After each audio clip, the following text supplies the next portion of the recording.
The sun sparkles its way across the sea of sorrows. Boats are approaching from the Isle of Agony, and the mists at the end of the world are slowly rolling in to take us away. Welcome to Ravenloft.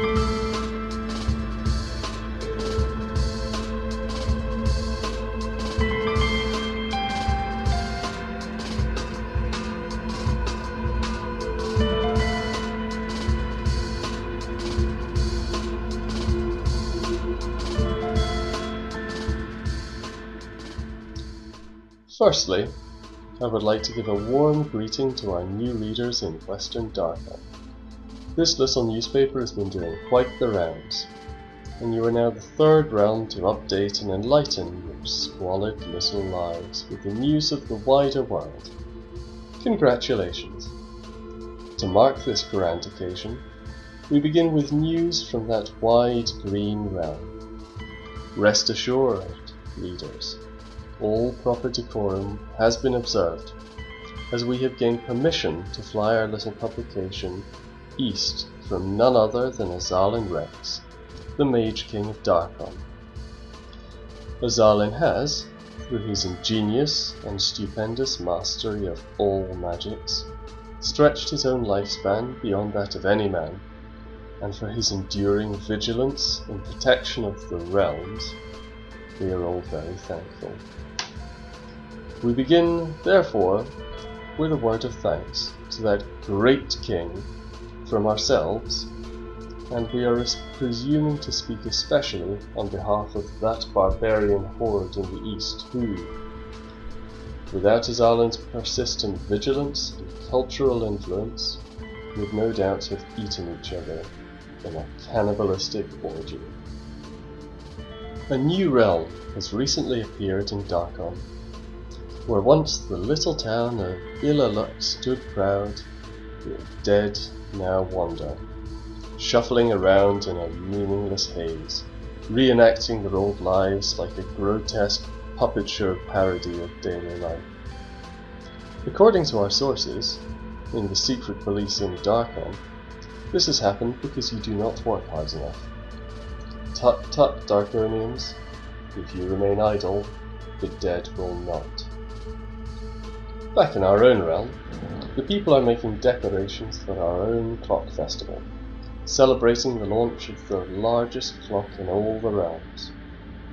During the construction, workers have reported a cloaked thing darting throughout the very heights of the scaffolding, so high above that those on the ground looking up felt as though they were looking down upon a hyperactive fleeting cricket. Those same workers also report a mad laughter, interspersed with strange threats, too vulgar to mention in this respectable publication. But of course, we must remember, rumours do abound among the common folk, especially when half of the workforce is composed of little dwarves, spinning their usual tall tales about the mutterings they claim to hear deep under the ground. Don't trust those dwarves, readers. Don't trust them. Earlier this month, an armed force from Falkovnia arrived numbering over 2,000 Falcon soldiers. A terrifying prospect for those poor farmers near the borders. They swept across the countryside like a wave of shark-infested terror. However, by the time our troops arrived, they were found rolling on the ground, manically flapping their arms and yelling, "I am a beautiful chicken, and you will respect my plumage." When asked to explain why a chicken would roll on the ground, they merely squawked. Perhaps the most appropriate answer they could have given. This week's publication would also like to say thank you to our sponsor, the Red Tick Guild, a very modern company whose timepieces keep impeccable time for months and months, and are so simple to operate that even a well-trained child could handle them. Children are therefore eligible recipients for these masterful timepieces. Consider buying your whole family, including children, a timepiece from the Red Tick Guild. Your friends, at the Red Tick Guild would like to inform you that spurious rumours created whole cloth by the old Watchmakers' Guild about dangerous components in the Red Tick watches are malicious fabrications, and that the timepieces from the Red Tick Guild are so safe that you can buy a rattle for your toddler which will rattle itself once every hour on the dot. Buy a clockwork rattle at the Clockwork Festival and receive 10% of your money back. We are also happy to announce that the Carnival will soon be present and hopefully in time to join the festivities. Nobody has ever seen this carnival or met anyone claiming to be a part of it, but posters carried on the cold Lamordian winds, or perhaps summoned by the mists, have been flitting around the whole city like a plague of locusts.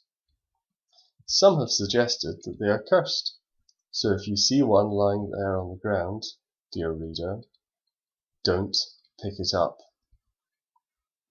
And if one should dance towards you on the wind, run, lest the unnatural poster smack a curse right into your face.